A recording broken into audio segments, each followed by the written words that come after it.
অক্টোবৰৰ পৰা পুলিচৰ দৌৰা আৰম্ভ হ'ব। ছেপ্টেম্বৰত এডিআৰই আৰম্ভ হ'ব।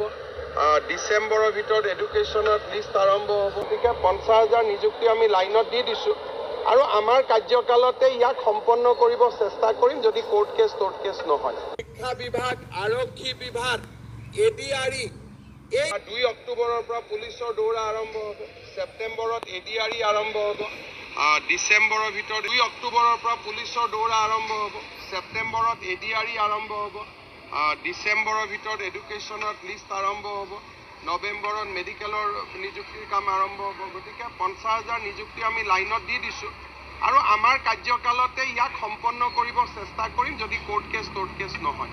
শিক্ষা বিভাগ, আৰক্ষী বিভাগ, এডিআৰই এই ধৰণে আমি আৰু নতুনকৈ 50,000 চৰকাৰী কৰ্মচাৰীক নিযুক্তি দিয়াৰ বাবে আমাৰ যি লক্ষ্য সেই লক্ষ্যত আমি জঁপিয়াই পৰিম।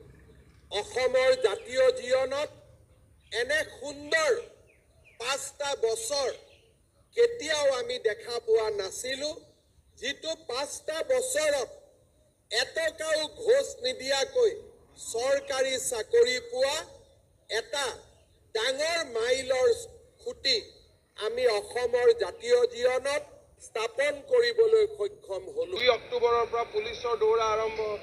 ছেপ্টেম্বৰত এডিআৰই আৰম্ভ হ'ব। ডিচেম্বৰৰ 2 অক্টোবৰৰ পৰা পুলিচৰ দৌৰা আৰম্ভ হ'ব। ছেপ্টেম্বৰত এডিআৰই আৰম্ভ হ'ব। ডিচেম্বৰৰ ভিতৰত এডুকেশ্যনত লিষ্ট আৰম্ভ হ'ব।